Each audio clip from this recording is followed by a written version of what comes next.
finds a way. All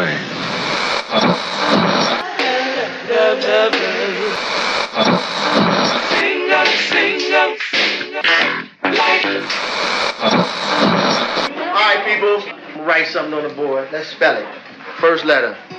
L O G. What's that? What? It's time. It's time to have real, honest, open, difficult, and inspiring conversations. It's time for Love and Life on WURD, Progressive Black Talk Media.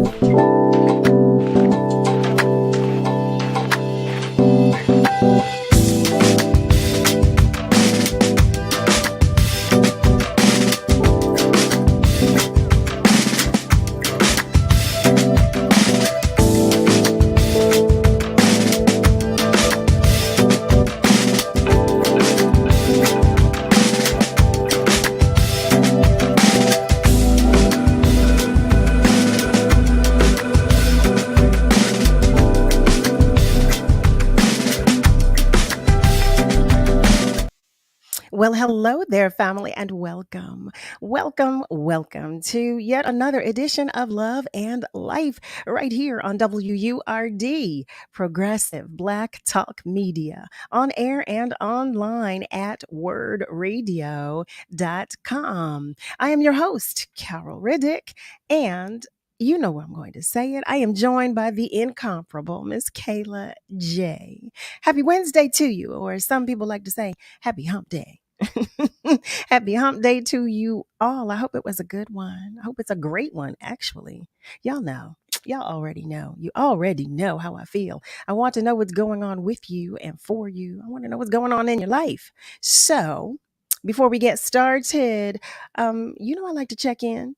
So it's roll call. Let me know if you are here and you are ready to join the conversation. If you're on our socials, then send me a hello. Just say, hey, Carol, hey, Kayla J, hey, Word family, whatever greeting you'd like to share with us. We'll welcome it. If it's all love, let me say that. If it's all love, we'll welcome it. We will gladly welcome it. And you can call me too. You can do that. You can call me at 215-634-8065, or you can call me toll free at 1-866-361-0900 just to say hello, because that's love. That's what love is. And to our family members who are listening but are not watching, I'm going to say it. We feel your love. We always do. And it is always so greatly appreciated. You know what? I'm terribly remiss because I did not say that to you yesterday. I did not. I don't know what was going on with me yesterday, but I did not. But we feel your love. We feel your love. And I didn't say this either to our family members whose light is shining just a little dimly today. Just know, because I didn't say it yesterday, I'm sending you extra love and hugs today, okay? To each and every one of you, I'm sending extra, all the love and hugs you can handle, okay? And then some more. Hoping that your light shines just a little brighter. I do want to say hello to some of our family members who are checking in. Tigressa, hi there, beautiful. Tigressa sings, Natalie writes, hey you. Craig Williams is writing, good evening, everyone. And Nasir Butler, hey there, brother Nasir, he's writing, good evening, Sister Carol, Kayla J, and guest. Peace and blessings. Brian Matthews, well, hello there, family. He writes, good to hear your voice. Well, you know what? It's good to hear from you. So to our family members who are celebrating a birthday, happy birthday to you. I believe we should all be celebrated and spoiled absolutely rotten, right? You do know that. You do. So happy birthday to you. Happy birthday to you. So, okay, family, you know what? I pulled some topics. I like to talk about recent events. Well, sometimes, sometimes I do. But today I was reading from some stories and I said, okay, we just cannot go without adding these stories to the conversation. Okay. We do have our spectacular guests. Yes, we do. Yes, we do. So I thought, this is what I thought, and y'all tell me what you think. I thought that since our first guest, she's family, you've met her and you love her just like I do, that we could invite her to join the conversation about our recent events. I know you love that idea. I know you do. I can feel that you do. Okay. I can feel that you do. So, for family, for those who are unfamiliar or unaware, our first guest, she's a powerhouse. She is a social, emotional leadership and workplace wellness expert who is the CEO and founder of Future of SEL, which stands for Social and Emotional Leadership. She's also the host of Healing Our Future videocast. She is an international speaker who's been featured in Forbes and the New York Times. She's a certified culture facilitator and is one of LinkedIn's top Black voices to follow, and is a trusted consultant for a variety of organizations. Did you hear me? She speaks often of her purpose to help organizations see that their greatest assets are the people. And she's here to continue the conversation with us that we started last week. I know you can remember. Well, last week we were talking about navigating toxic work environments, but we've got some more to add to that conversation. So, family, I'm inviting you to welcome back none other than Miss Future Cain. Hello there, beautiful. Just excited. I'm excited to be here. Thank you. I mean, we're visiting. When you visit friends, we always get excited, right? We get Right? excited. Family. Yes. And they're saying hello. Look at that. Miss Julie. Hi, Miss Julie. Miss Julie, good evening to you. She writes that she is ready to participate in the conversation. That's right, Miss Julie. That's right, Miss Julie. So, Future, it just so happened. So I was reading, Niall had shared with me some of the headlines from today. And I said, oh, okay. There's one in particular that I just have to talk about with Future, but I'm going to save that one for last. But I'm going to start. I've got about like just four family, not too many, because we don't want to eat up all of Future's time talking about recent events, but we want to join her in the conversation. So this first one, now I'm going to ask you, Future, if you're having this experience. Family, tell me if you saw this today. This headline reads, Code Red Air Quality Day declared in Pennsylvania due to smoke from Canadian wildfires. Heavens to Murgatroyd. Family, what is happening with these wildfires? What is happening? It reads a Code Red Air Quality Action Day. An action day. What? Y'all, family. It has been declared for the entire state of Pennsylvania on today. Now, Future, were you too affected by this air quality alert? I need to check what ours says. Air quality alert until, and then it gives the time and date that it's till. Now, here's where I had to literally tap into my own social emotional leadership skills and emotionally regulate, because this morning I was woken up by an email that says, Dear families, my kids are home from school, so they're at summer camps. Dear families, due to air quality, we will be canceling camp today. See, what is happening? What is happening, y'all? What's happening? Okay, we're not going to stay on it. We're not going to stay on it. But I do want to know. I want to know what you think and how you're feeling about this stuff. We do. So the next headline that I want to share with you, the Philadelphia Sixers Arena. Remember I talked to you about that? There were talks about this Sixers Arena. Well, there's a big change. If you're taking the bus out of Philadelphia, Greyhound is on the moving. They're moving Greyhound. They're moving it. So for those of our family members that said, I could care less and I don't want a new Sixers Arena, well, guess what? They're affecting Greyhound. So if you take Greyhound, I know you're going to be in an uproar. But don't worry. Don't worry, because you can talk about it right here on Love and Life. We'll talk about it and we'll work through it together. That's what we do. Okay, family, I do want to share two more things with you. And don't forget, this last one, though, Future, is for you. Okay. So this next one, though, we're talking about, I don't know if you read this. I don't know if you heard this. Philly The Bucks County District Attorney's Office announced charges yesterday against 11 people and a Philadelphia towing company in a multi-million-dollar catalytic converter theft ring. What is happening? What are we doing? What are we doing? What are we doing? Okay. So this story, the one that I said was for you, Future. This headline reads, 1 in 5 employees are loud quitting. And it reads, here's why this is worse than quiet quitting. Quiet quitting made waves last year as employees started prioritizing boundaries by not taking on additional work or going above and beyond at their jobs. It reads that while quiet quitting is often regarded as a personal rejection of the hustle culture, some workers are no longer keeping discontentment on the down low. It reads that loud quitters, what they're doing, they're engaging in loud quitting. And what loud quitters are employees who take actions that directly harm the organization while undercutting the company's goals and opposing its leaders and leadership. Are you familiar, number one, with both of those terms, loud quitting and quiet quitting? Both of them. Oh, I see by the look on your face. Future. I see by the look on your face. I see. First of all, I understand quiet quitting. I definitely understand. I do too. Yeah, I mean, who could not relate? You know what I mean? Listen, we all went through a lot. We're still going through a lot. We're still crawling out after having dealt with a pandemic that we're still trying to get out of, in my own belief.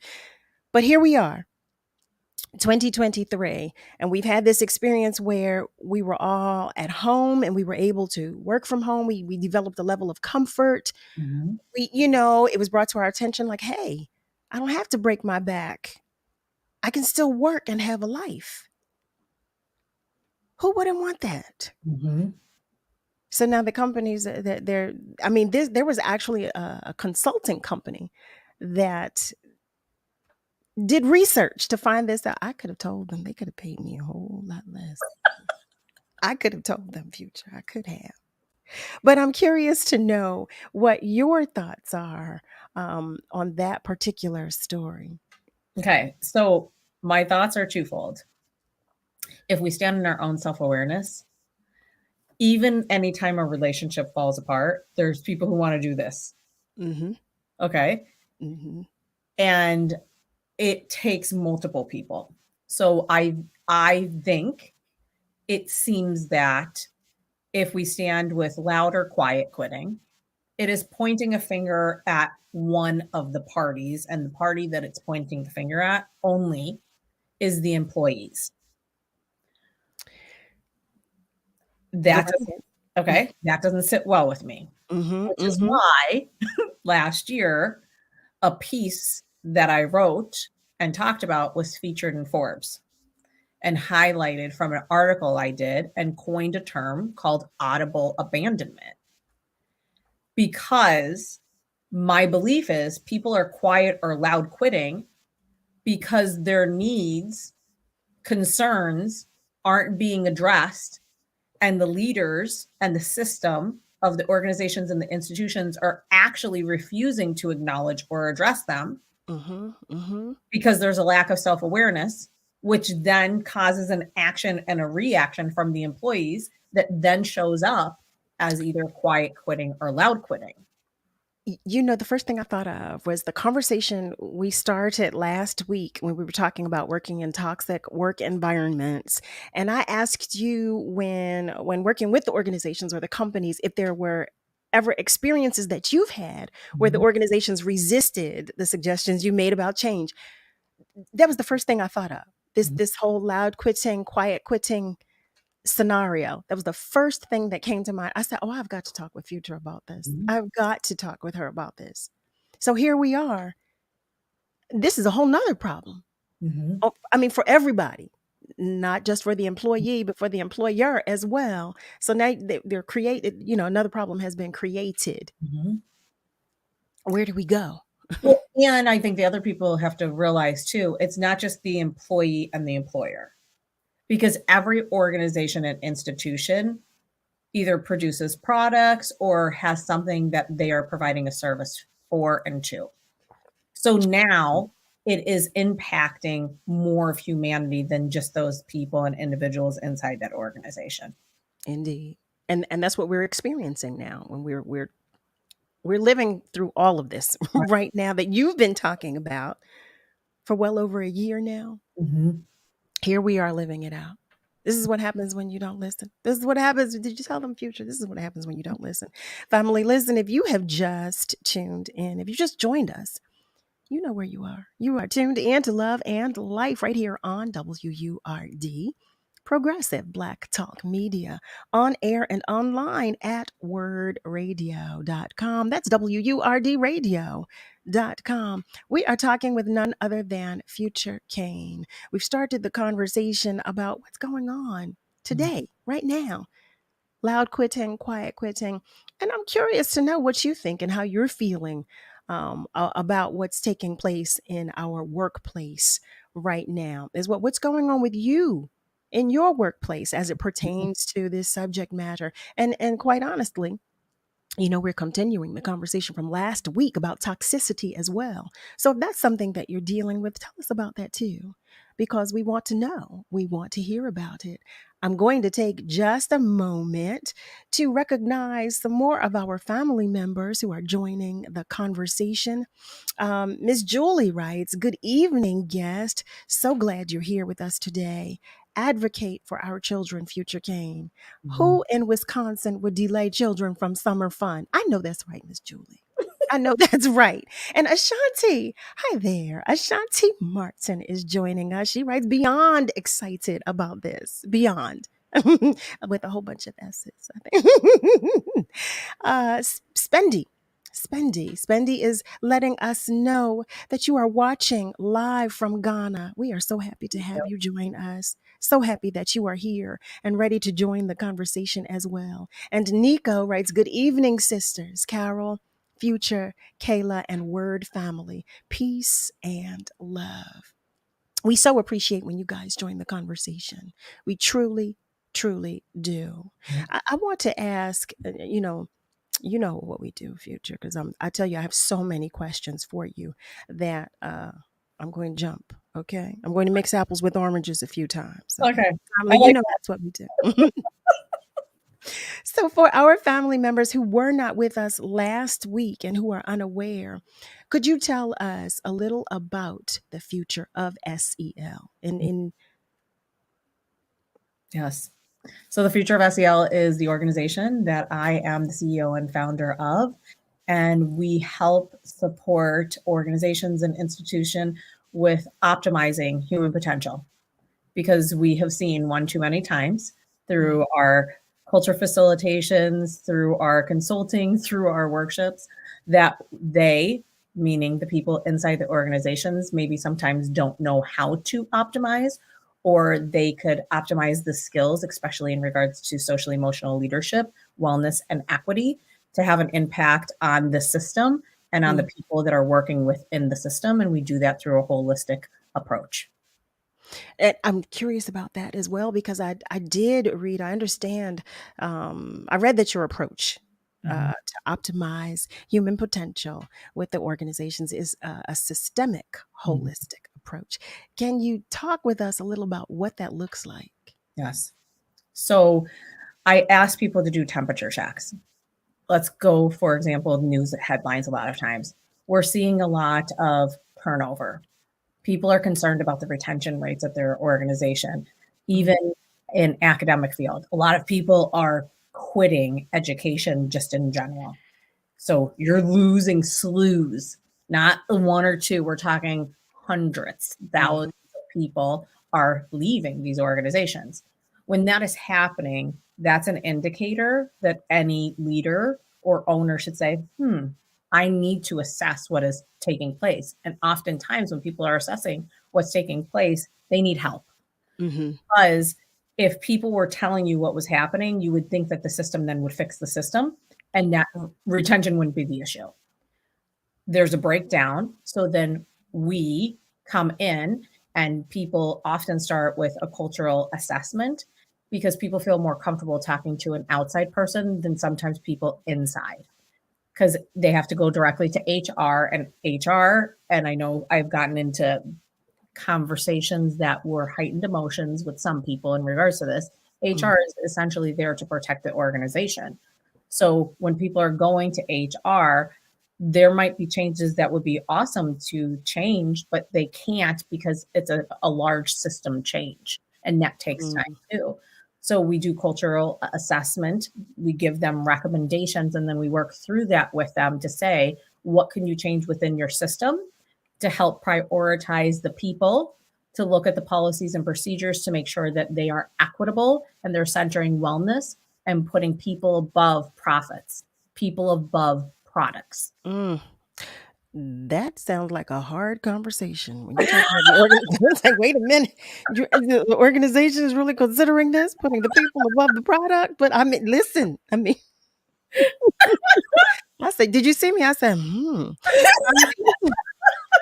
Okay, listen, we've opened Pandora's box. That's what we've done right here. But stay with us, because right now what we need to do is take just a short break. Okay. Oh, we'll be right back. Okay. So stay with us. I always had to be so good, no one could ignore me. Carve my path with data and drive. But some people only see who I am on paper. The paper ceiling, the limitations from degree screens to stereotypes that are holding back over 70 million stars. Workers skilled through alternative routes rather than a bachelor's degree. It's time for skills to speak for themselves.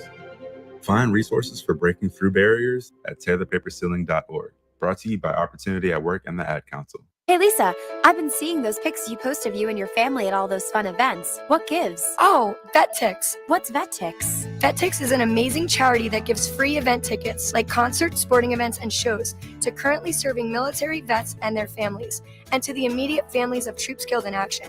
We have extra tickets sometimes. Can I donate them?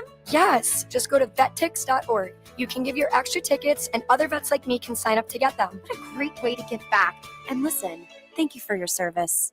Need a minute? Take a breath and breathe in positivity.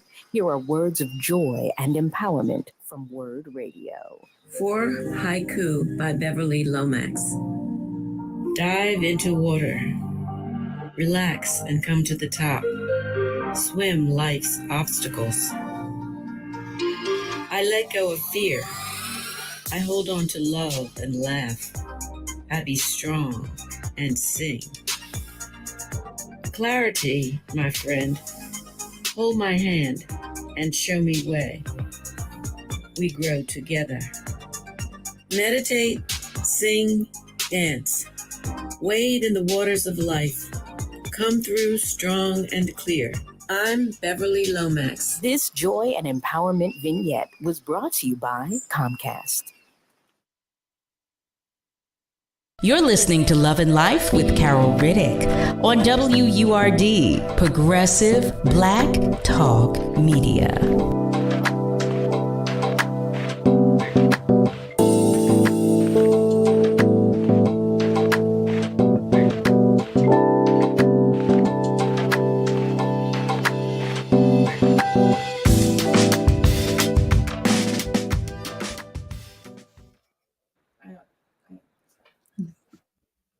Welcome back, family. You are tuned in to Love and Life right here on WURD. We are talking with future Cain.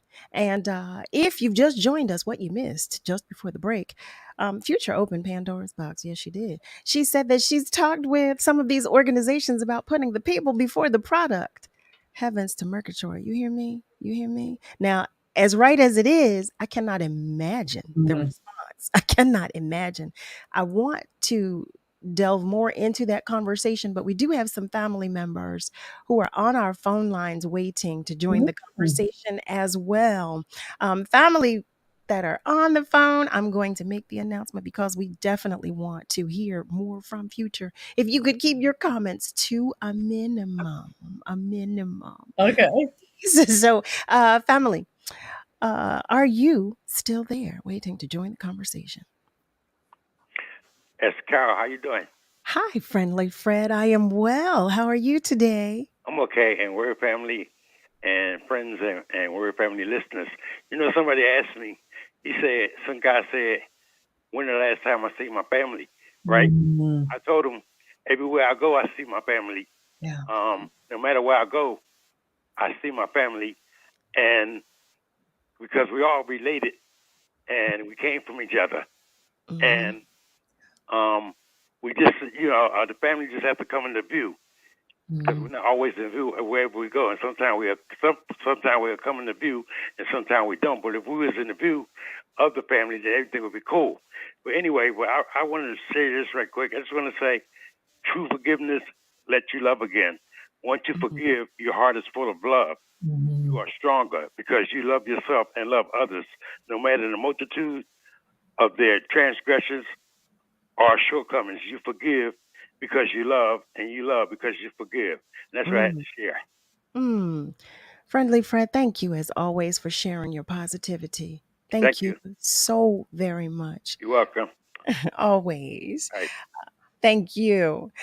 Family, I believe we have another family member waiting to join the conversation. Are you two still there? Yes, I'm here. To the utmost to both of y'all, Cal, and all the people in the program. I want to talk about global warming due to your comment that you opened up with about the weather. In my belief with global warming, not man's creation. Global warming, the earth have been doing ever since Almighty God have created the earth. They talked about the glaciers where they was melting. Well, the glaciers have been doing that ever since God created the earth. And they come back, it replenishes itself. It's just like a woman that goes through a metamorphosis, the weather and everything. Man do not have enough chemicals to destroy the earth. Did you ever see that Atlantic Ocean? He do not have enough chemicals to destroy that because that's God's creation. Only God can destroy it.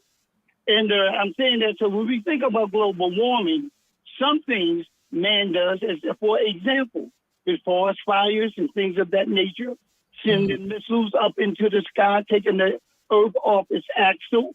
So that there man can do. But God, the earth have been, as it revolves and it goes every 25 years. I remember in a science class where they talked about every 25 years, the earth goes through a recycling to a degree. So this is what's happening in God's creation. And one other thing I want to say to you, Miss, when you was, I think it was last week that you was talking, you see, ma'am, love have everything to do with it. Scientists like yourself, to a degree, have been given to us to understand. And when you look at Sigmund Freud and no other medical person can do what the Almighty God does. So he is the one that can regulate and only put into man and women this caring. Out of all the help we have in this world with you, Miss, God must intervene into this situation here that's taking place in the world today and in the country. And it says if you would call me, would humble you as my people, would humble themselves and call my name, it is then that I would hear them. So that's my take on it. We have to read the signs of the time. Everything coming out of the Old Testament, man's manual, we're seeing take place today. That we prepare ourselves. Some of us will see it. Some of us may not see it. You're absolutely right, Ron. I want to say this to Sir Lomax, Reese and them, in the station itself. Last week, I was dealing with one of the insurance companies that advertised on WRD, and that's Sigma for many years. And I put to the attention of the people that's in a position that can make the adjustments on the things that maybe persons like myself was faced with, and because of it. And I told them that I'll be an executive manager or in that capacity. And they took and sponsored on WRD when they the other talk show host was with us, and she went to Washington. And I thank them for spending the money because they had people come on there to talk about health to all the libraries here in Philadelphia. And because I gave that history up about the money well spent with WRD, my situation, the company made an adjustment with the other medical company, said that I could not They cannot do what my request was. I proved that to be incorrect because they did it, and I got they got back with me today, matter of fact, and they did it. I say to the listening audience, seek knowledge and your ability to articulate and to express your views. Do not let anyone tell you anything without question them. You don't have to be confrontational. Okay, Ron, I'm going to have to cut you. I'm terribly sorry, but we've gone on a little too long. What I do want to do, though, is thank you for contributing to the conversation, and I also want to thank you for the words that you did share, because you're absolutely right. God is in control. He is in control, and you're right about saying that only He can change another human being. But you know what? That's why He has advocates down here. He has us down here. He's giving it to us to advocate. And that's what Future is doing. She is advocating. And that's why we have her here talking with us about what is going on. I believe we have another family member waiting to share with us as well. Are you still there? Yes. Hi, Carol. How are you? It's Lola. Hi, Miss Lola. How are you? I'm doing well. Good evening to you and your guests. Thank you. So I wanted to talk about like the quiet quitting and everything that you were talking about, the subjects that you were talking about. People have been, a lot of people in corporate and I would consider more like, I'm not downing anybody, but the higher level jobs that are available have been working remotely for a very long time, have been taking trips and working out of the country and traveling and doing all types of things. And what they would put into the mind of the people who they would have in the office is that this was the end all be all until something like 2020 happened, when unless you did go home and stay in the house, people would die. So they had to continue that work going. And all of a sudden, magically, they found a way to have remote working. I'm being facetious here, because have been, these things have been going on for the elite and just some even in the C-suite. So what it is about real estate. It's about paying taxes. It's about having those offices. Then it's also about the areas, like where the lunch, the breakfast. People would come in and shop. People would stay downtown, or what. I'm not just talking about Philly, but just all over the country, because all of the major cities are being affected by this. Like a friend of mine who works at Comcast, they were working 2 days a week when we first came back. Now they have to go back 3 days. Now they're making them go back 4 days and downtown. So the thing about it is that this goes into more, because they were telling them they want them to, get out more, go to lunch, visit the places. So it's more about that. And then also filling the office space. And a lot of times, people have found out and been knowing that the things that you can do in the office are the same things you can do at home or on a trip or whatever. And I mean, I know people who would come in twice a year, Carol and Future. They would come in twice a year.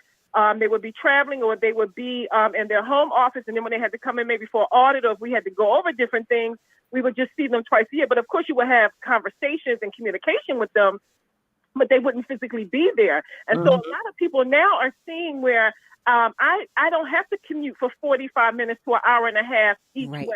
I don't have to spend all this money. Maybe I can go in the office 2 days a week. I get that. But, the rest of the money can be saved with the child care, or I can maybe go take my laptop and go to the doctor, or do different things. People don't want their quality of life to suffer because you're sitting in somewhere, even if you have an office, which I do, but people are sitting in cubicles or offices 8-9 hours a day, just sitting there. And then a lot of people are miserable.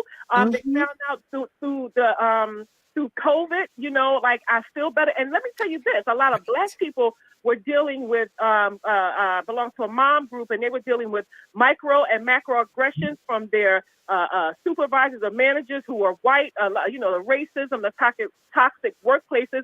And when they came home, their pressure came down. They felt better. They were able to sleep at night. And so who wants to go back to that? So if you want real good talent, and if you want to keep the talent, like I know a lot of people, I'm telling you, Carol, I know, in these areas, they want to make sure that these people are happy, because they see, just like another person I know, they wanted her. She had a child who was autistic, and she just wanted to stay home 4 days. She wanted to stay home 4 days and come into one day. And they said, we can't work that out. She gave them her notice 2 weeks later and got a better job at a major firm. So people are seeing that there are other people want this talent. People are going to pay for it. And people want to be able to, and listen, as long as the work is getting done, I'm not exactly, and go to sleep and lay down. No, you make your office space. You have the place where you do your work. You check in. You do your Zoom meetings, because now I'm even doing more Zoom meetings if I'm not traveling. Everybody is. Right, Carol, and nobody is. Take people, don't get paid for something you're not doing. But a lot of Black people who were able to work remotely found out that this was the quality of life was even better. So much people better. are loud quitting and quiet quitting. But a lot of people now who used to be afraid, they're like, no, I don't have to take this. You can find jobs now. Really good jobs, very easy. And like, say, a lot of places now you can stay in one place and work remotely another place. But what I do want to say is, I hope that they do put the people first, because the people are the ones that are doing the work, not the people sitting up in the high offices. And I hope that AI doesn't disrupt some of the new future.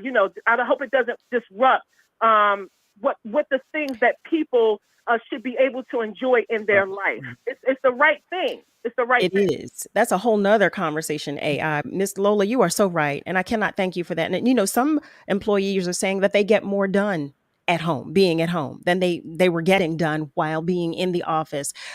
In a moment, we're going to take a short commercial break. But before we do so, I again want to acknowledge our family members who are commenting on our socials. Don't worry. I do know that we have another family member waiting to join the conversation on the phone lines. But if you'll stay with us, we're going to get to you as soon as we come back. But before we do so, I want to recognize that Deneen Young writes, hi, Neen. She writes, we have to be our best own advocates and never allow another to silence us.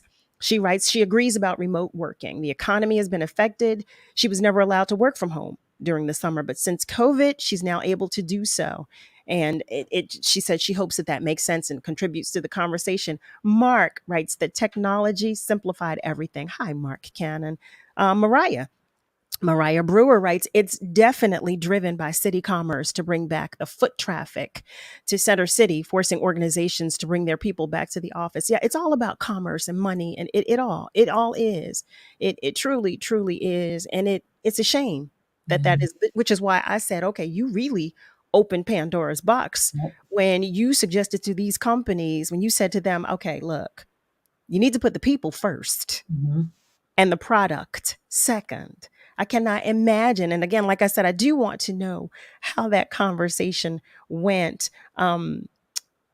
It's so interesting to me that here we are in 2023, and all we've known is you work 5 days, you're barely off for 2, because as soon as you close your eye on that 6th day, you're preparing on the 7th to come back. So that's all we've known. That's all we were, we grew up knowing. That's what we were taught. Yeah. And especially as Black people, some of us have 2, 3 jobs. So there were no days off. You just worked. So now here we are again. Like I said, the pandemic showed us, wait a minute. I can do some things differently. I can live some of my life the way that I want to do. So I can work. I can still work, but I can make a living and actually live with the living that I'm making. And I again commend you, because you brought this whole quiet quitting, loud quitting scenario to the attention of everyone publicly well over a year ago. And here we are now saying, oh my goodness. Family, listen, what we're going to do is continue this conversation. And again, don't think that I've forgotten you on the phone, because I do know that you're there. Okay. But what we're going to do is go to the phone lines when we come back. So family, stay with us. Okay. Because we're coming right back. We know the world is crazy. There's a never-ending stream of negativity constantly flowing by our ears. We need daily reminders that joy is essential. Word Radio offsets the awful with daily words of joy and empowerment. These are on-air messages meant to uplift our spirit. We invite you, the Word listener, to share your words of joy and empowerment with us. You can read a brief poem, share a favorite inspirational quote, an empowering story, or a passage from a book. Just call 215-425-7875, extension 107, and leave your words of joy and empowerment on the voicemail. Please make sure your message is 1 minute or less. It will be helpful to use a timer to stay on track. We look forward to broadcasting your words of joy and empowerment. We are WURD, Progressive Black Talk Media. Talking to your kids about the dangers of vaping can be hard. Getting them to listen to hot gossip is easy. So here's some drama you could share with your kid. Dude, did you hear about Cassie and Jake? No, but did you hear that vaping can cause irreversible lung damage and nicotine affects brain development? Nuh-uh. You don't need to gossip if you want to have an open conversation about vaping. So if you want to get tips on when and how to talk to your kids, visit talkaboutvaping.org. Brought to you by the American Lung Association and the Ad Council. This is the story of a very special woman. In a matter of seconds, she turned herself into a great mathematician or an entrepreneur. Her knowledge was limitless and still is. She could also make monsters disappear, especially those that lurked in the shadows under the bed. Once, this woman put back together a teenage girl's broken heart, which had been shattered in 1,000 pieces, just by giving her a bear hug. She masqueraded as a regular person at work, but as a superhero at home. Everyone knows her as Gabriella. I still call her Mom. Your hero needs you now, and AARP is here to help. Find the care guides you need to help, complete with tips and resources at aarp.org/caregiving.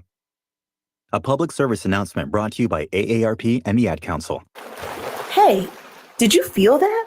Feel what? Feels like a wave just hit me. I think something's happening at WURD Radio. Are you ready? WURD Radio's rocking the boat and bringing you new programming. Beginning Monday, June 26th, check out some of your old favorites and new additions in new time slots. New position, new position. Morning Drive begins with The Source with Andrea Lawful Sanders, Monday through Friday from 5 a.m. to 7 a.m., followed by Wake Up with WURD with Solomon Jones, Monday through Friday, 7 a.m. to 10 a.m. Get your news and entertainment from Reality Check with Tanya Pendleton, Monday through Thursday, 10 a.m. to 1 p.m. Keeping it real with Reverend Al Sharpton returns to the middays, Monday through Thursday, 1 p.m. to 4 p.m. Your drive time remains enlightened by Evening Words with Nick Taliaferro, Monday through Thursday, 4 p.m. to 7 p.m. And grab a nightcap from Love and Life with Carol Riddick, Monday through Thursday, 7 p.m. to 9 p.m. Listen on air and online at wordradio.com. WURD Radio, celebrating 20 years of progressive Black Talk Media.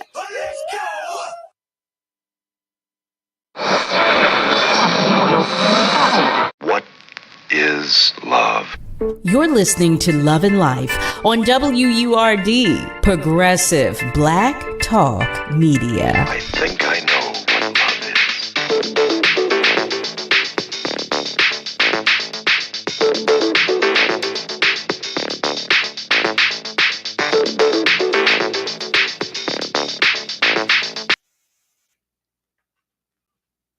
Well, hello there, family. Welcome back. You are tuned in to Love and Life right here on WURD, Progressive Black Talk Media, on air and online at wordradio.com. Before we move further, I want to remind you of something.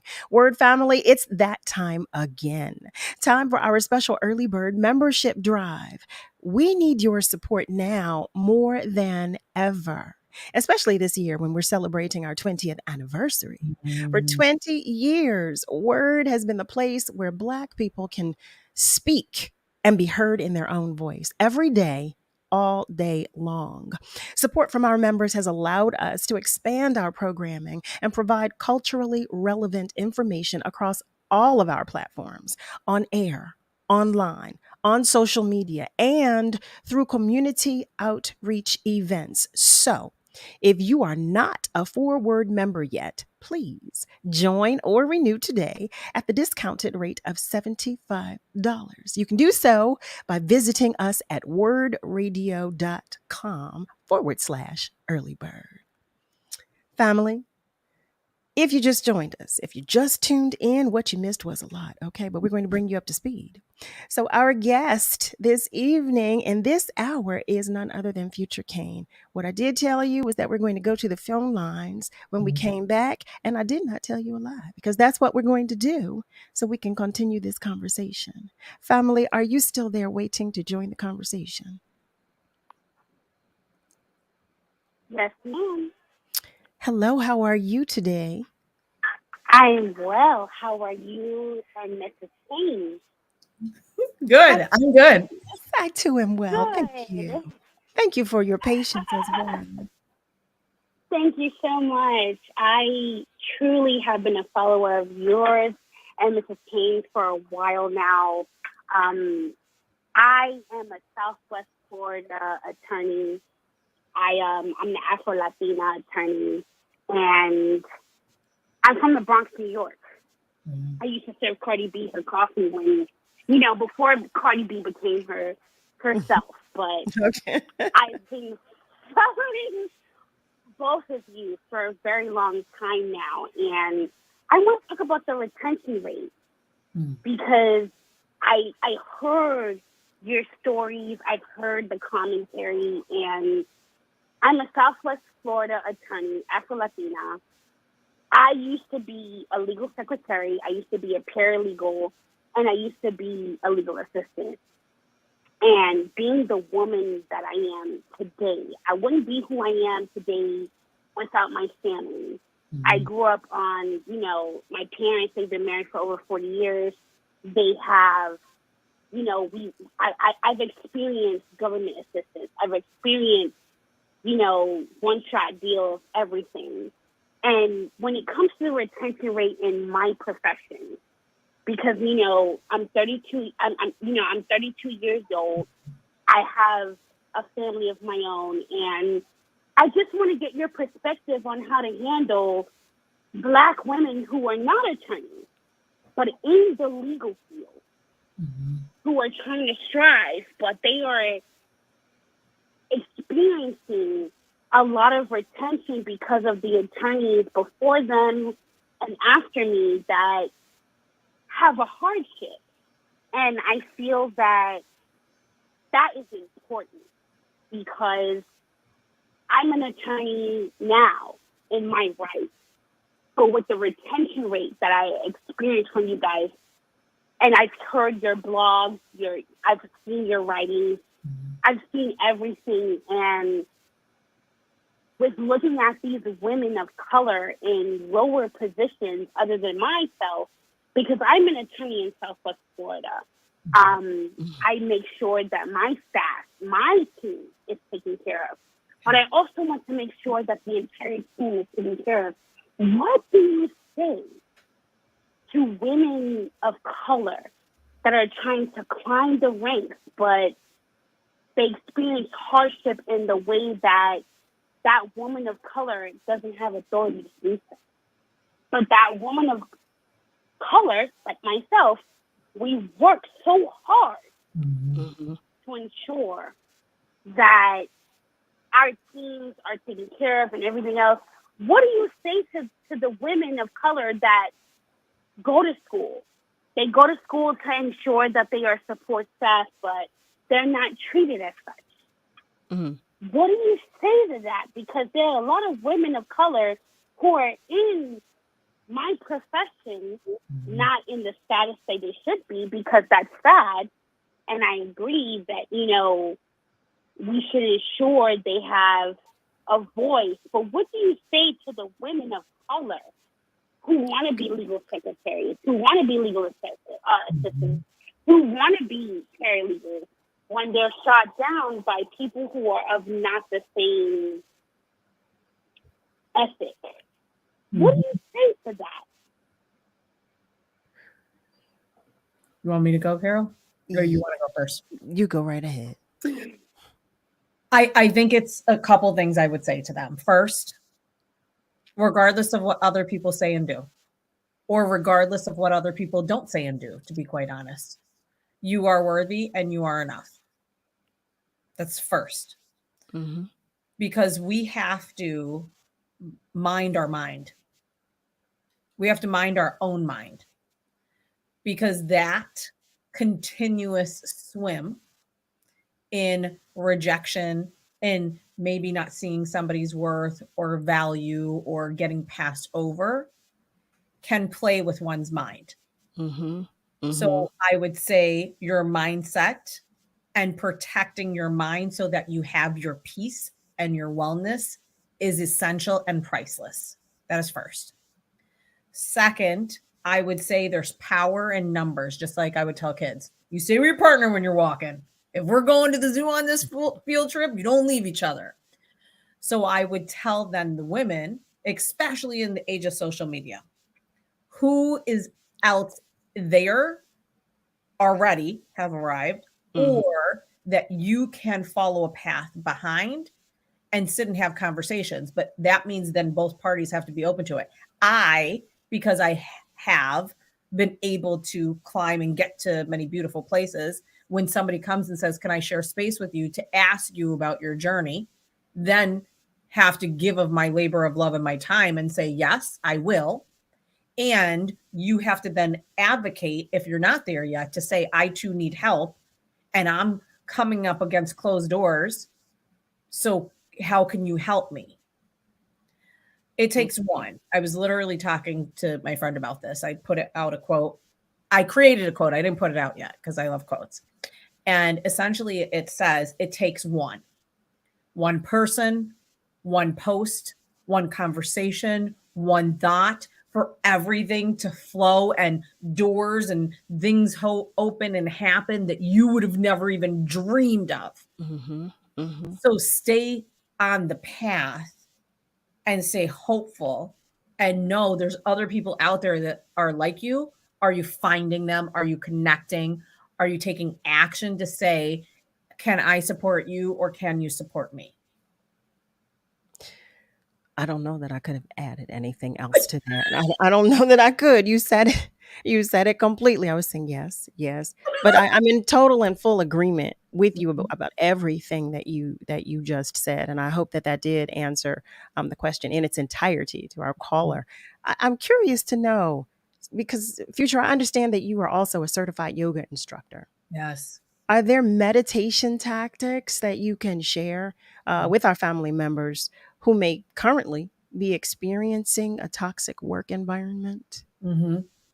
Okay, so I'm going to do one. Okay. Okay.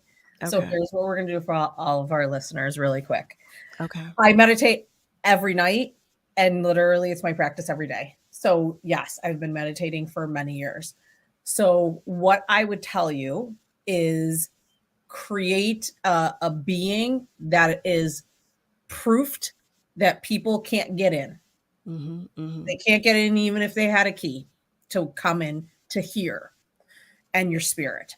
So my meditation would be, can everybody take a moment and close our eyes? I'm going to close my eyes too. Okay. Your dog's coming over to listen to. Thank you for coming. Okay. So I want everybody to close your eyes. I want everybody to inhale and let it go. Let's do this one more time. Feel your breath in and feel it out. I want you to think of the most beautiful moment in time that you were smiling and happy and joyful. Whether that was 5 days ago, 5 hours ago, or 50 years ago, if you've been on this planet that long. I want you to center in that moment about the characteristics that you brought to yourself in that moment of time that helped you create that joy. Hold those characteristics in your heart, in your mind. Feel them. How do you feel when you think about those? Now take that and remember that those thoughts can travel with you wherever you go. Knowing that when you are facing a toxic person, a toxic boss, a toxic environment, that you have the one special moment, which is your mind, which can call to you your characteristics, the things that make you more than worthy, more than enough, more than reason for you to be valued and loved. Taking one more deep inhale and exhale. Knowing you are love, knowing you are here, knowing you too can be the change. Namaste. Future. Heavens to Murgatroyd. I think I needed that more than anything. Thank you for that. Okay.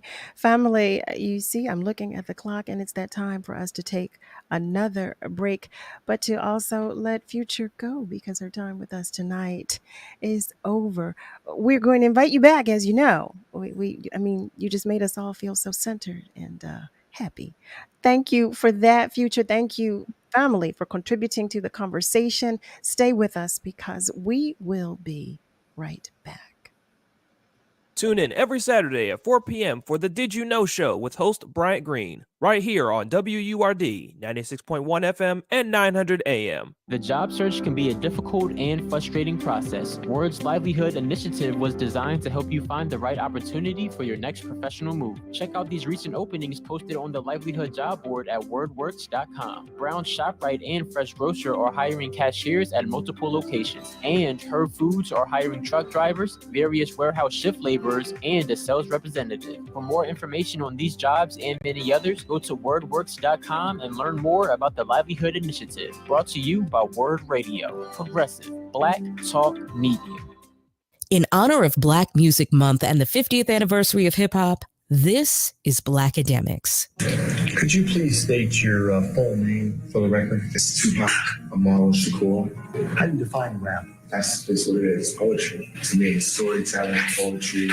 Even ionic pentameter is rap. To fully appreciate the journey of hip hop, it's important to understand its roots. In the 1960s and 70s, the artistic soil in America was fertile, and the Black arts movement planted the seed that gave birth to hip hop. Author and poet Amiri Baraka is credited as the father of the Black arts movement when he established the Black Arts Repertory Theater in 1965. The movement consisted of poets, writers, thespians, musicians, and visual artists creating work that represented Black pride in our history and culture. According to blackpast.org, this emphasis was an affirmation of the autonomy of Black artists to create Black art for Black people as a means to awaken Black consciousness and achieve liberation. The neo-soul movement of the mid-1990s and mid-2000s captured the essence of the Black arts movement in cadence and content. Artists like Common, Yassine Bey, formerly Mos Def, Erykah Badu, Jill Scott, and The Roots, along with films like Love Jones, made poetry, Black consciousness, and Black pride cool like that. Listen to the sounds of both movements and how they inspired other hip-hop artists. What to say to you now in the soft afternoon air as you hold us all in a single day. Felt dizzy and Sonia, heaven and miles between my thighs. They say home is where the hate is, my dome is where fate is. I stroll where souls get lost like Vegas, seen through the eyes of rebel glasses. Pray to God that my arms reach the masses. When the revolution comes, when the revolution comes, when the revolution comes. But until then, you know, and I know we will party and bullish and party and bullish and party. Coming out just me and my crew, cause all we wanna do is bullish and we party. Some might even die before the revolution comes. This Black Music Month vignette was brought to you by the Pennsylvania Lottery, Keystone First, and Bank of America. We're bringing joy and power to the people. This is WURD Radio, 900 AM and 96.1 FM, WURD, Philadelphia. Celebrating 20 years of progressive Black talk media. Streaming online at wordradio.com and the WURD Radio app. This is your celebration. Tom Brubaker from Pico. I want to wish WURD a warm 20th anniversary. Pico counts on WURD as a partner, and we're proud to support WURD in the community. I'm Ramona Risco Benson from Pico, and I'm Director of Corporate and Community Impact. And the reason that I mention that is because we partner with WURD, and it is a really important and impactful relationship that we have had with the station for many years. And I want to shout out to Sarah, the team at WURD, the Lomax family, and I want to wish the station a happy 20th anniversary, and I hope to be here saying that again in 40 years. We're celebrating 20 years of progressive Black talk media.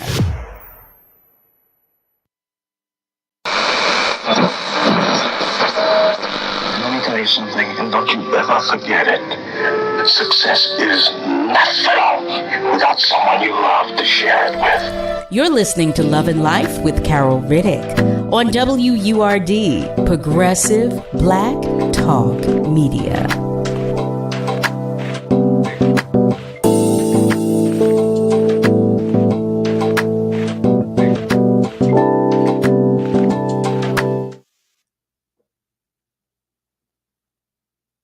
Family, welcome back. Welcome to the top of the second hour of Love and Life right here on WURD, Progressive Black Talk Media, on air and online at wordradio.com. You know, I'm going to say it just because I like to do so. That's WURDradio.com. I just want to take a moment to thank all of our family members that participated in the conversation we just had. And I'm hopeful that the meditation moment that we all just shared was beneficial to each and every one of you. I know it made me feel better. It made me feel good. It really, really, really did. And you know, that's what we like to do here on Love and Life. That's what we like to do. We like to work through things, talk through things, you know, because that's what family does. You know that. Before I introduce you to our next spectacular guest, I'm going to go to our phone lines because I believe we have a family member that's been waiting to talk with us. Are you still there by any chance? I am here, my sis. How's my love? I am well, thank you. How are you? Well, I'm thanking God for everything. I don't know if I mentioned to you yet that I moved from the 60s to the 70s on June 23rd, last Friday. God has graced me with another decade. God bless you. And I'm thanking him for every bit of it. So first, let me say peace and blessings to you, and much love and respect to my WURD family. And I want to thank Senator Sharice Street. He gave me a beautiful recognition for my birthday. He really touched my heart with, you know, just pointing out my 50-some years of doing community service. And it was a beautiful citation or recognition. And I just want to thank the brother publicly for just lifting me up on my moving from my 69th to my 70th birthday. You're on And the seventh level now, as they say. Yes. And while we're talking about birthday, I want to give a shout out to my sister Paula Peoples and to the Sheriff Burrell. Paula's birthday was yesterday, and Sheriff Burrell, her birthday is today. So I want to give these two beautiful, powerful sisters a happy birthday, and to, like Cherie said to me, say to them, thank you for your many, many years of service. And and I know that that there will be more things that we're going to get from their work and their efforts. So I just want to shout that out. And you know, my sis, to pause on a note where the system puts you in a special place, you know, a moment of shared left and blessing. That was awesome that you paused on that moment because it gave us an opportunity to, how do you say, reflect on it more and to enjoy it more. Many of us, yes, we get into doing things and just battling each and every day that we don't take a time out to say, thank you, Lord, for just giving me this strength. How about just thank you, Lord, with an ellipsis? Yeah. Thank you, Lord, ... Thank you, Lord. Lord, ... Yes, Lord. Just thank I want to thank you for calling and for sharing your positivity. I want to second the recognition. It's so deserving. You are so deserving. And I also want to wish you and your loved ones a happy birthday, because I told y'all we should all be spoiled rotten and everybody should be celebrated. You hear me? So that's what we do here on Love and Life, because it's about the love and it's about life. And that's what we're doing. We're living it, right? And I'm so glad that you too appreciated that meditation moment, because sometimes you just need to stand still. Sometimes just stand still. And on that note, family, I want to introduce you to our next family member who did just that. She stood still because she believed in her heart what she was feeling and what she knew to be true. Our next guest is a 35-year-old wife and mother, born and raised in North Philadelphia. You know, I had to say North Philly, in North Philadelphia, and is the CEO and owner of Couture of Glam Boutique. She is a seasoned makeup artist with at least 10 years in the beauty industry, at least, y'all. And on May 4th of last year, 2022, she was diagnosed with stage 2 breast cancer. She'd found a lump in her right breast, and so began the journey. It has become her mission to advocate for Black women of all walks of life, preventive care, healthy lifestyle choices, mentoring, and the importance of listening to your body by performing self-exams regularly. Family, I invite you to meet and to celebrate Raquel Glammy Reed. Hi. Hi, beautiful. How are you? I am great. It is a pleasure to be here. You have no It's a idea. pleasure to have you. It really, truly, truly is. Okay, Glammy, I love it. Listen, Thank you. I'm so interested in your story. First of all, thank you for agreeing to come to talk with us, to share, because this is a trusting space, but just to be vulnerable in this space and to be transparent, because I tell everybody all my business. Our family members know all my business. So I appreciate you wanting to come and share with us. It means more than I can express. So No, thank you. I thank you guys for the opportunity and the platform to get my message across to women of all walks of life, and especially us Black women. You know, so I think that we are often misled, and we're not really sure of the direction that we're headed on when it comes to taking care of our bodies and just being an advocate for our bodies. Sometimes we often get lost in the PhD of a person. And I say honestly, we are our first doctors. We have to listen to our bodies. And the best thing we can do to be of service of ourselves is to tell the physician how they can be of service of us.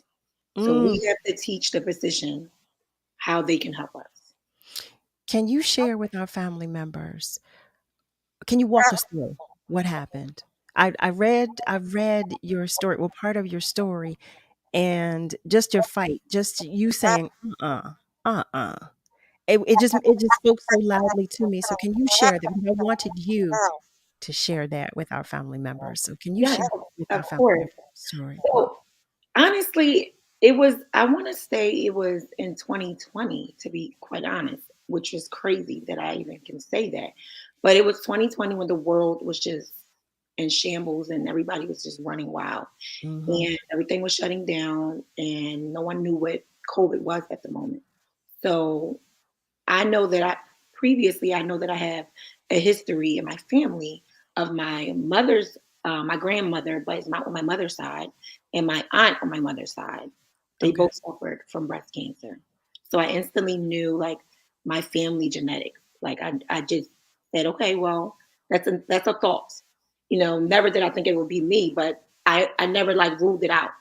So one day I was just honestly, I was just at home and I had felt a lump, but it felt like the size of maybe like a jelly bean. Like if I had to guess, it was like the size of a jelly bean, which made me feel like it was possibly like a broil. So I didn't think nothing of it because prior to the cancer diagnosis, I suffered from uterine fibroids over the course of like 7 years. So I was like, very like, shooken up about my health and just being an advocate back then. So I didn't want to be a hypochondriac and just assume that something was just, what it was. And I was like, no, maybe I'm not, maybe I'm just overreacting. So I just never paid it any mind. So I remember mentioning to my physician at the time that I did have a lump, and she mentioned, you know what, you should come in. You should come in just so we can check it out. But I was too scared. I was like, I'm not going. It's COVID. I don't know what's going on. The world is crazy. I don't think so. So fast forward, it was about a year later, literally. Wow. And as the time went on, the lump was there, but it never grew in size. And it just started like throbbing. And I'm like, oh my gosh, my breast is starting to hurt in that same spot the lump is in it. So I'm like, no, telling my husband, like, something's not right. He's like, babe, I don't think you should worry too much. It's probably nothing. And I'm like, no. I'm not saying it's anything, but I'm saying we need to get up into this doctor's office just so we can make sure it's nothing. So I went in and I told the doctor, like, listen, I have a family history of breast cancer and I just want to rule this out. And she was like, honestly, you're young, you have dense tissue, of course, and we'll do a manual check, but I highly doubt that you should even get yourself all worked up. And I was like, well, I'm not, but I do want to go ahead and look further just to make sure. Let's get an ultrasound going just to literally calm the storm in my mind down so that I can be at ease. And we proceeded, and literally all I remember is like, they got this fancy stuff now where you can get your results through the portal. So I didn't know at that time if it was a good thing that I can get my results or not. But I remember it was May 31st of last year. I literally just got to my parents' house, sat down, and was like, "Oh, mom, there's a alert. My biopsy might pretty much. Well, the biopsy thing came because they seen suspicious cells when they did the ultrasound, which they wanted to then look further and do a biopsy just to rule it out. The biopsy results came back on the back portal. And when I got to my parents, I sat down. I was like, my mom was like calming me down, like, I've gotten a biopsy. It's nothing to worry about. You're going to be fine. So I'm like looking, and I remember just seeing, I didn't know what that said, but all I did is seeing invasive ductal carcinoma stage. And I was like, hold on. I know you lying. I know you lying. So I literally went on Dr. Google and I said, I know anything with oma is cancer of something. So I'm like, let's go looking and see what that is. And lo and behold, it said breast cancer. And I'm looking at my mom like, Mom. Oh my I gosh. have breast cancer. And I just remember bawling, like crying. I'm not the type to cry, but my life flashed like this. I bet. And you have a daughter who's now what? Who's now a teenager, right? Yes, a Nadia. teenager. I mean, I cannot imagine what was going through your mind. Here you are, you're trying to process reading, no less. Yes. I mean, And mind you, I have to wait because it was a holiday, May 31st. So I had to wait. Oh, that's right. Yes, I had to wait to hear from a doctor. And I just was like, oh my instantly, like, you want to talk about running a race in your mind? Like, my thoughts were all over the place. I was just like, what about my daughter? What about my family? What about my house? Like, what about me? Like, everything. Right. I mean, as I'm sitting here, I just really, honestly, I just cannot imagine what you went through in that moment and then the days that followed, because like you said, it was a holiday weekend. I would have spiraled completely. I'm telling you now, I would have spiraled completely. Yes, it was crazy. It was crazy. And my mom just sat there and she's like, listen, we're going to get through this. Like, we're going to get through this. And I'm like, Mom, what does that mean for me? Like, right. I don't know what to think. I don't know what my life is finna go through right now. I have no idea what life is finna take me. Like, I had no idea. I just was literally stuck. Mm-hmm, mm-hmm. Yes, it was crazy. So what was the next step after that? The next step, honestly, I was like, I wanted to know more about what supposedly I had. So I'm like, okay, well, how can I get in front of this thing? Like, I know, of course, you can't take back your cancer diagnosis, but how do you empower yourself, or how do you fuel yourself to make you feel like you got the one up on cancer? So I'm like, what can I do to make me feel empowered in a situation? Love that fight. Let me tell you, I love that fight, Raquel. I mean, that's right. Well, you know what? But that's also, and family, you correct me if I'm wrong, but that's also a Black woman, because that's what we do. We might have our moment first, like we might have that freak out first, and then we say, all right, well, guess what? Because you won't win this fight. You're not. Absolutely not. And then we go to work. Yep. We go to work. Okay. We research first, and then we say, okay, all I need to know is, what I need to do to get past this. Yep. And that's exactly what the next step was. Once I got over the weekend, I got the phone call. I had already known. So the doctor thought they were telling me something new, which I already know now. So the tears is already out now. I'm like, it's time to fight now. Like, it's time to fight. Let's go. What are we doing? And that was my approach from the very beginning. And I remember seeing a woman on Facebook story, and I just was like, literally like a week or two before I got diagnosed. And she shared her her cancer anniversary, and like all that she's going through. And I remember commenting saying, oh my gosh, you are so strong. I wouldn't know what to do in that circumstance. And then it's like, there I was in the same boat. So when I DM'd her, I'm like, hey, I know this is very unfortunate that I'm here telling you this, but this is what the cards that life dealt me right now. And she's like, girl, you're going to be fine. Don't stop fighting. Cancer is it's a mind thing first, because your body don't go through those, changes. Really, cancer is really not painful. It's really, usually is not painful. But the most pain you go through is when you start chemo and stuff like that. But before you get to that, people lose the battle right here. Mentally, yeah. Yes. Yeah, that makes so much sense. Yes, the body is a slave of your mind. So whatever you tell your mind to do, your body's going to follow. So I remember holding on to that message.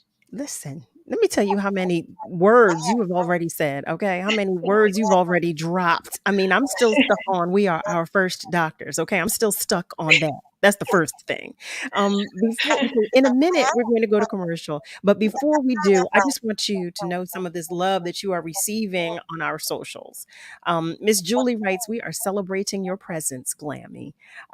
Miss Mariah, she writes, thank you for being here, sharing your personal experience. My fellow North Philly sister. She wrote North. Right. Okay. Yes. Right. And Nico agrees with me. Nico writes, we are our first doctors. That's a whole word. Amen. Okay. Yes. Yes.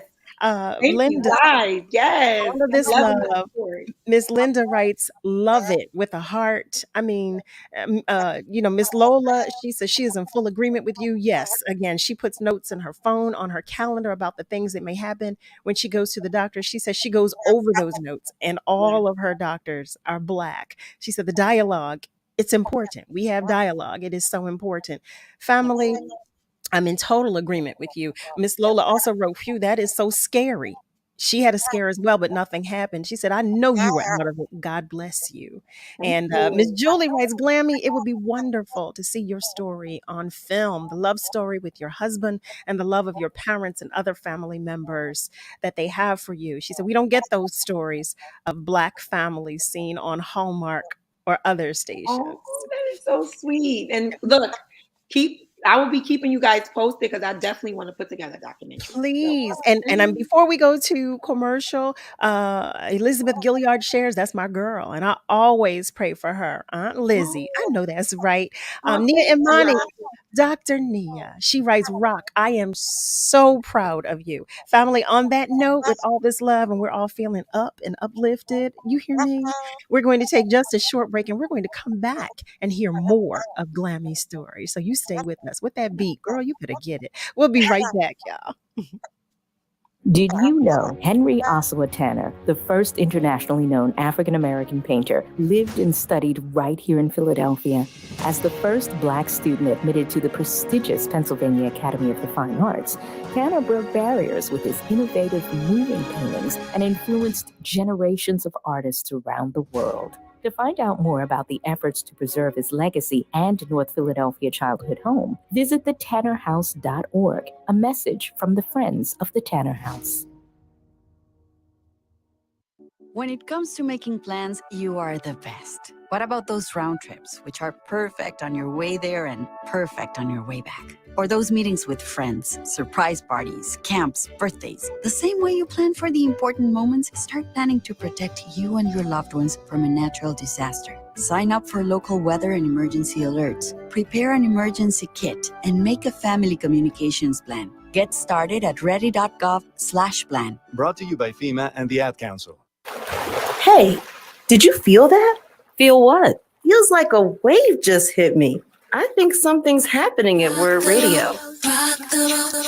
Are you ready? WURD Radio's rocking the boat and bringing you new programming. Beginning Monday, June 26th, check out some of your old favorites and new additions in new time slots. New position, new position. Morning Drive begins with The Source with Andrea Lawful Sanders, Monday through Friday from 5 a.m. to 7 a.m., followed by Wake Up with WURD with Solomon Jones, Monday through Friday, 7 a.m. to 10 a.m. Get your news and entertainment from Reality Check with Tanya Pendleton, Monday through Thursday, 10 a.m. to 1 p.m. Keeping it real with Reverend Al Sharpton returns to the middays, Monday through Thursday, 1 p.m. to 4 p.m.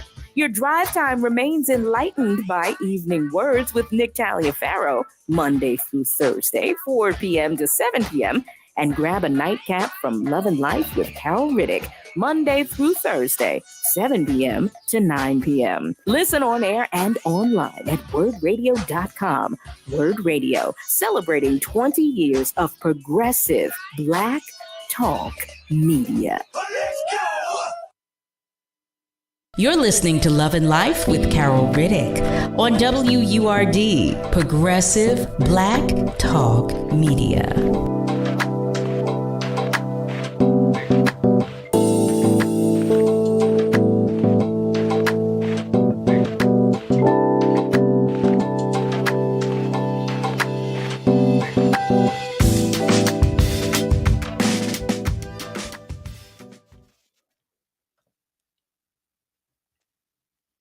Hey there, family. Welcome back. You're tuned in to Love and Life right here on WURD, Progressive Black Talk Media. Before we move further, I just want to say hello to some more of our family members who are joining the conversation. Carly, my little boo, Carly Asari. She writes, hi, Auntie Carol and guests. So she is sharing love. And Tammy Riley, hey there, family. She is sharing love as well. We are talking with none other than Glammy, Okay, I love that alone. And y'all, family, for those of you who are listening and are not watching, when I tell you the beat is unreal, okay, you better work. You hear me? She's stunningly beautiful. That's what I love about us. I love us. I love us. All the shades and colors of us. I love us. She's beautiful. She's sharing her story with us about having been diagnosed with stage 2 breast cancer. Before the commercial break, we left off in the story where she was just made aware. And she said, okay. She had a moment and then she rolled up her sleeves and she said, all right, so where do we go from here? Yes. I love that. I love that. And I love, I tell you, I love that you said, I was talking with my mom and my mother said, okay, so listen, we just gonna keep pushing. We Yes. just, that when I tell you that would be my mother, that would be my mother. Ooh, as a matter of fact, my mother wouldn't even let me cry. She would have said, get yourself together. Come on, get yourself together. That's because she, I love. It brought back memories, and also when you were talking about, having the conversation with the doctor and saying, yes, something is definitely wrong. Something, something's definitely going on, and the doctor trying to say, well, I mean, we don't, just kind of being a little dismissive. Very. We experience that so often as Black women. Now, I can Yes. only speak, now, family, let me be clear. I can only speak for Black women because that is what I am. That is who I am through and through. I don't know about anybody else, but I know we constantly are told it's not that bad. It's not that. Yep.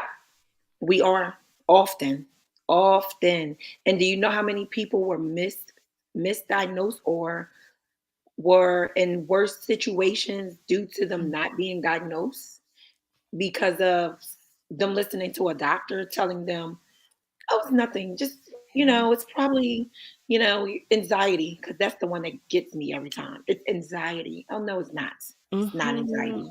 I'm not going crazy. I know exactly what's going on, and you guys are not about to make me think that it's a mental thing. Like I'm going through mental distress. No. No, my body's going through some changes, and it's alarming me. That's giving me that notification that something's off.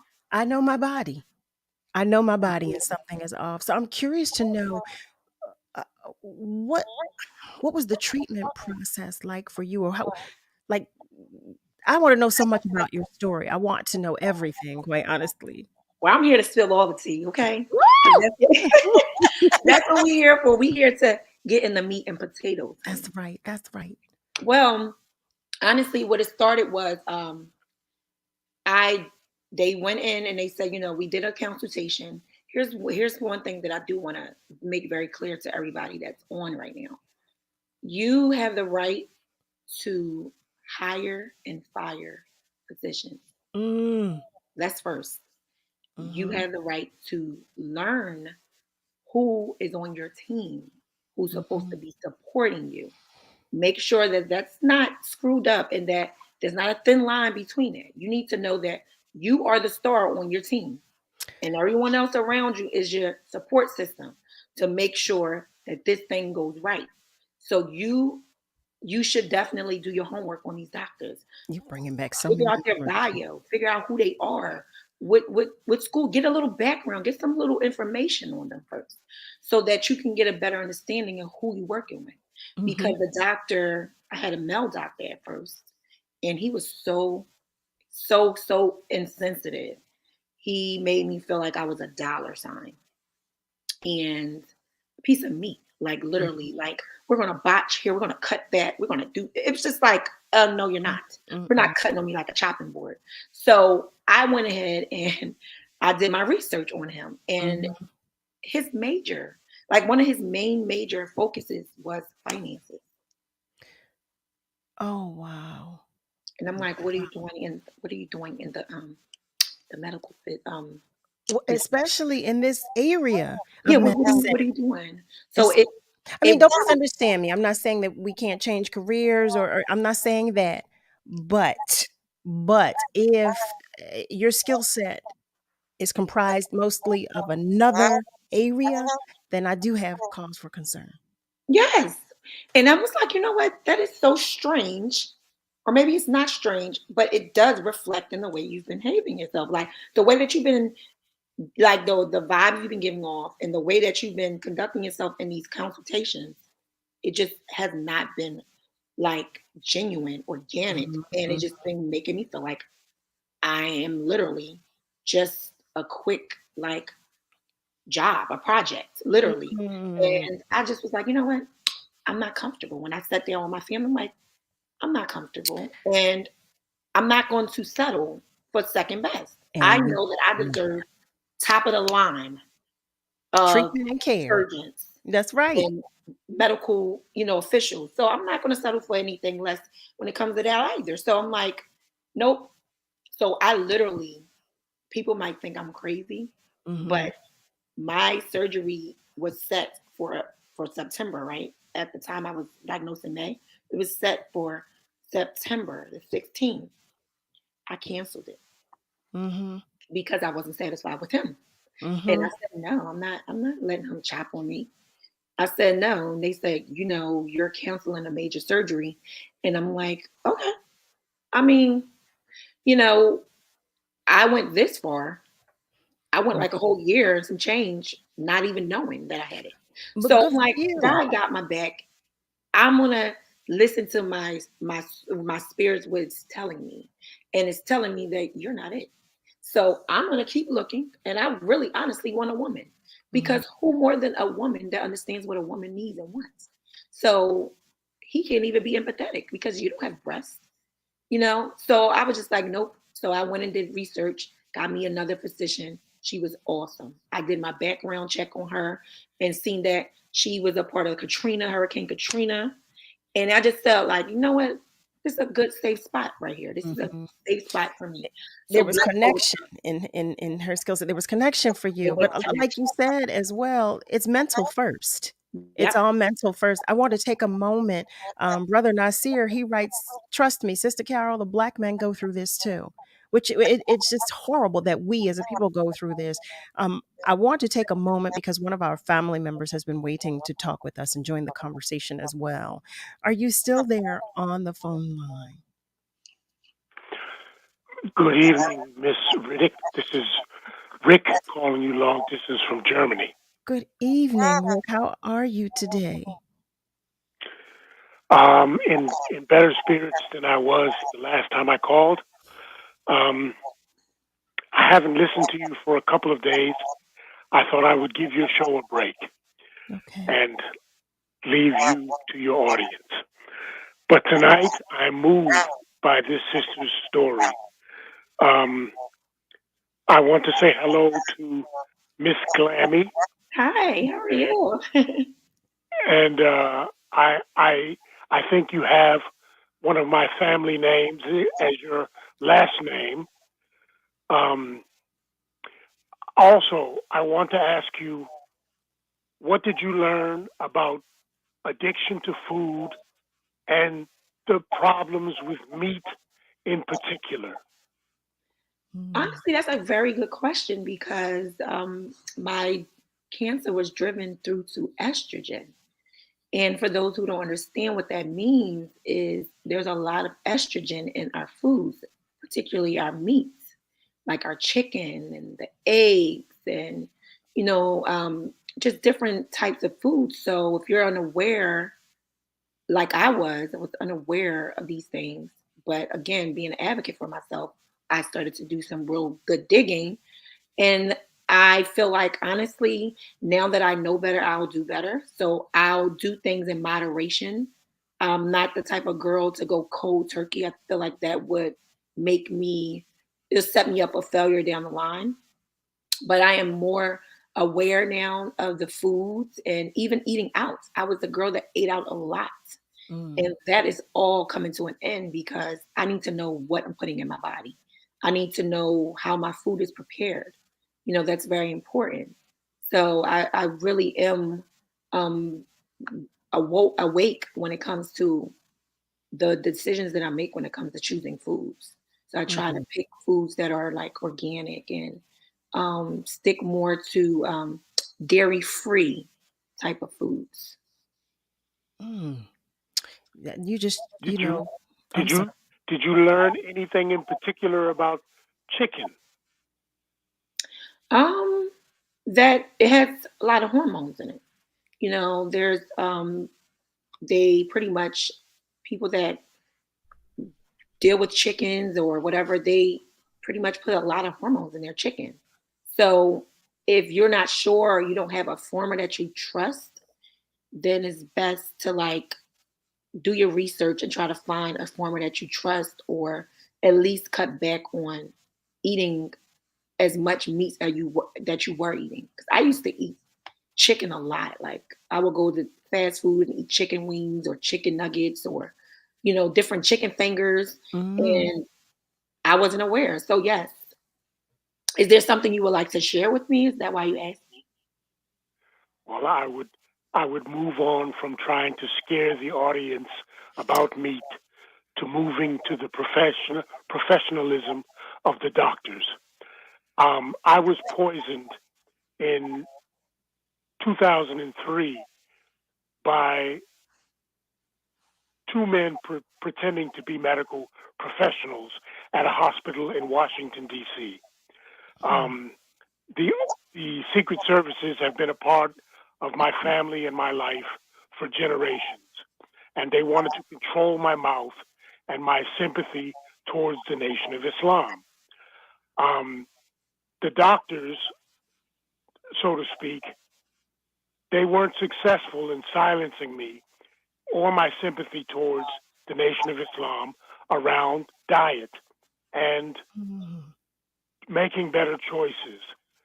I agree with them on that issue and that issue strongly.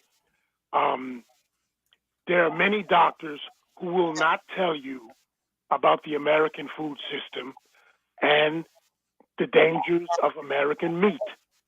They are guarding themselves against lawsuits from big pharma and big agribusiness. And so it's not in their interest or their training to tell you. And so you have to be cautious not only with the supermarket, but you have to be cautious with the medical professionals that you choose. Yes. Agreed. I'll end on that note, ladies. No, Rick, Thank you. As always, thank you. Right here on Love and Life, we talk about everything. Yes. Everything under both umbrellas, love and life. And this conversation, so many things about this conversation are so pertinent. What he just brought up about food, what you were talking about doing research about your physicians and using your voice, not just accepting what they say and what they're doing.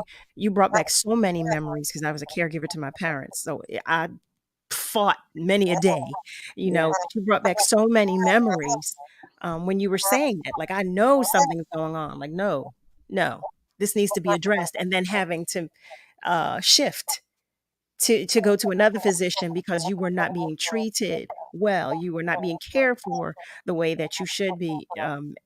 Just everything about this. And Rick, that conversation, I think we do need to have.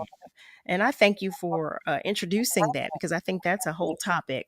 That's something that we need to talk about, the foods specifically that we're eating and what they're doing to our bodies, and why, as Black people, we are experiencing some of the illnesses that we do experience. Yeah. Because it is so. It's all related. It's all related, as we know. Family, what we're going to do right now, in a moment, we're going to take just a short commercial break. But when we come back, we're going to talk with Glammy. I'm looking at the time, and I hate that the time has almost come to say goodbye. But when we come back, we're going to find out where you are now in the process and what has taken place as quickly as you can tell us in about a 5-minute time period. So family, if you have just joined us, you're tuned in to Love and Life right here on WURD, Progressive Black Talk Media. I want to let you know, Glammy, that Puff Poisoner 12 writes, "We love you, Glammy." Okay. Oh, thank you. I love you guys too. Love you. And on that note, family, stay with us, okay? Because we will be right back. WURD family, it's that time again. Our special early bird membership drive. Hi, I'm Sarah Lomax, WURD president and CEO. We need your support now more than ever, especially this year when we're celebrating our 20th anniversary. For the last 2 decades, WURD has been the only place in Philly where our people can speak and be heard in their own voice every day, all day long. Your membership support has allowed us to expand our programming, deepen our community engagement, and provide culturally relevant information across all of our platforms, on air, online, on social media, and through community outreach events. If you're not a Forward member yet, please join or renew today at the discounted rate of $75. Visit us at wordradio.com/earlybird. Thanks so much. Remember the last time your family visited the forest? It's a place of wonder and imagination for the whole family, where stories come to life. And it's closer than you think. Ready to plan your next visit? Make the forest part of your story today at a local park near you, or find one at discovertheforest.org. Brought to you by the United States Forest Service and the Ad Council. Pollution from trucks is a public health crisis. Diesel-burning trucks belch dangerous levels of pollution, and communities living near ports and along freight corridors breathe especially high levels of this dirty air. But this crisis has a solution. My name is Sasan Sadat, and I work for Earth Justice. I'm working to clean up our air quality, particularly for communities that bear the burden of diesel pollution. For the sake of our lungs, our health, and our climate, the future of trucking in this country has got to be zero emissions. Until then, I will never rest. Earth Justice is a national legal nonprofit defending the environment and people's health. Earth Justice is fighting to save lives, protect our climate, and strengthen our economy through the shift to zero emissions. If clean air matters to you, visit us at earthjustice.org. Earth Justice, because the earth needs a good lawyer. A lot of times I've reached my hand out to younger people in the gay community that just didn't have nobody to help them out, and they were down and out. Did you know that the roots of the Pride movement lie in a historic riot? In the early morning of June 28, 1969, the Stonewall Inn, a renowned gay bar in New York City, was raided by the police. This incident sparked a series of events that led to the emergence of key figures in the LGBTQ Pride movement, one of whom was the remarkable Marsha P. Johnson. Marsha P. Johnson was born on August 24, 1945 in Elizabeth, New Jersey. She was an extraordinary activist, performer, and self-identified drag queen. The P in her name stood for Pay It No Mind, a motto that reflected her advocacy for living authentically. As a founding member of the Street Transvestite Action Revolutionaries, aka STAR, Marsha worked to provide shelter for transgender youth who faced rejection from their families. She and fellow activist Sylvia Rivera fought for safe housing for these individuals. Aside from her activism within the LGBTQ movement, Marsha was also a prolific performer. She was a member of the drag group Hot Peaches and even became the subject of art pieces by Andy Warhol. Tragically, Marsha's life was cut short in 1992, and her death remains a subject of concern and ongoing investigation. However, her legacy lives on as a symbol of resilience, authenticity, and the ongoing struggle for LGBTQIA rights. This Pride Month vignette was brought to you by Comcast.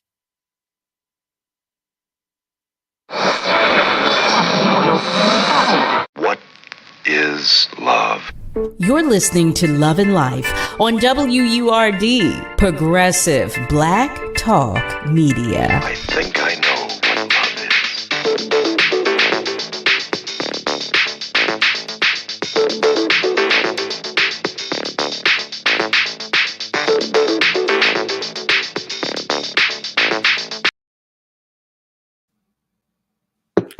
Well, hello there, family, and we're back. You are tuned in to Love and Life on WURD, Progressive Black Talk Media, on air and online at wordradio.com. Before the break, I was letting you know that we have so little time left for the remainder of the show. So, Glammy, would you please fill us in? I don't want to leave our family members hanging. Can you let us know where you are now in your journey, and what can we do to further support you in this process? Okay, so Where I am now is I recently rung the bell. I rung yes, I rung the bell May 4th, and I'm currently in radiation right now. I'm like 15 or 14 sessions out of 25, so I'm almost there with Okay. being completed. That being completed, and I am hosting my first woman empowerment seminar, August 19th at a hotel in Middletown, Delaware. So I am looking for women who are, want to connect with other women, just to come and get their cups full, filled, and bear on with other women who uplift them. And I want to be of light to other women that are either going through a rough time, whether it's cancer or it's any other type of health issues. We are in this together, and we can do more with each other than just by ourselves. So the more the merrier. And if you guys can look at the screen, you can follow my Instagram handle at Beauty Boss Network on Instagram, and I'll be pouring into that account, keeping you guys updated with any type of events and just my progress. So, this journey has literally pushed me into my purpose, which makes me want to write a book, and I will be writing a book and just doing my documentary and just getting out into the community and just connecting with other women and making a real big difference in the community. So that's what I want to do the rest of my life. Oh my goodness. Yes. Oh my goodness. So Dr. Nia Imani writes, I know cancer treatments are difficult, especially financially. Is there any way she can be of help? Yes. And Dr. Nia, first of all, she has been like a complete light in my whole entire journey. Like, I met her in January before it even began, and she just couldn't believe it. Like, she could not believe that I was going through it, and we connected, and it was just literally like so organic from the door. She has been a complete support system for me. She is a part of my network, and she is my circle of love, and she's a part of my village. So Well, I definitely now want to thank you, Nia. we have you've just pulled us all in. Okay, so here we are. Miss Julie writes, be sure to get those details, Carol. So I've been charged with getting the details. She wants to know all of the information, so I need to know. So now, this is an in-person or a virtual conference? This is an in-person. Okay, you said Yes, Middletown, Delaware, right? yes. Okay. So I'll be probably this week, by the end of the weekend, I'll be posting up. You'll I'll post start more posting information up about them. more information for tickets on Eventbrite and things of that nature. Um, and again, I do, this is just the start of me getting my feet wet again, because it's been crazy. But I do have a GoFundMe that's linked on my Instagram. Okay. The link is in my bio, just for helping me, find my way again, because I've lost myself along the way. And here I am trying to pick up the pieces that, cancer left behind. But so I'm just, praying and trying to keep it moving in the direction and continue to let God order my steps. So any contribution of any sort is appreciated from you guys. I love that. Family. Once again, first of all, Glammy, I just thank you again for your vulnerability, for your transparency, for coming and sharing your story with us, because there's so many of us, as you said, there's so many of us dealing with so much. Yes. And it feels good to me when we talk about these things. I believe that communication is so key, in everybody's journey. So Right. I appreciate, like I said, you just coming and sharing with us, because it helps us to continue the conversations. And like you also said, because I say it all the time, when you know better, you do better. Yes. So we're helping each other to do better as we go Yes. along. You know, Thank I want to, you. Like, I appreciate the opportunity. Like, this is my dream. Like, I want to be on the front line of, inspiring women, aspiring to inspire women. Well, So, you are inspired. You don't even have to aspire. You're already inspiring. Oh, thank you. You hear us. We're all, you've seen, you've heard the comments. We're all here. Like, yes, we are. You listen. This is our tribe, right? This Yes. is our tribe. Yes. So that's what we're doing. We're loving on you. We're loving on each other because it's important. And listen, I'm going to say this because Brother Nasir said, you all experience the same thing as men. Well, let me tell you something, because ain't nothing better than a black man. Okay. So Yes. we are loving on you too. You just know that. You hear me? Yes. You hear me? We are loving on you too. On that note, I want to say hi. I see Timothy has just joined the room. Hi there, Timothy. Timothy Robinson is saying hello. Nico writes, wow, this has been a masterclass. You are a light, Ms. Glammy. Oh my gosh, thank you. Nico writes, Oh, you guys are continued so blessings sweet. on your wellness journey. Much respect and love and prayers to you. Thank you. Family, you already know what I'm going to say as we wrap up tonight's episode. I am extending my utmost gratitude to each and every one of you as you continue to support love and life. To God be the glory. You hear me? Thank you to every one of our callers. Thank you to all of our family members that contributed in the conversation on our socials. Special thanks to our guests, Mrs. Future Cain, Mrs. Raquel Reed, aka Glammy. I love that. For sharing your time, your energy, your space, your knowledge, your stories, and your attention with us. It is beyond appreciated. You hear me? Just beyond appreciated. Additional special thanks to the entire WURD family and to Miss Kayla J and Niall Jax for all that you do. I mean that. Family, you know what I'm about to say because I say it every single time. We are all in this together. Do you hear me? So you be good to you, but you please be good to those around you. Okay? Have a great night. And be sure to join me Monday through Thursday, 7 till 9 p.m. Eastern Time for another edition of Love and Life right here on WURD, Progressive Black Talk Media. Have a good night, y'all. Bye. Good night. In honor of our 20th anniversary, WURD presents a new podcast archiving our history and the history of our beloved city, Vintage WURD.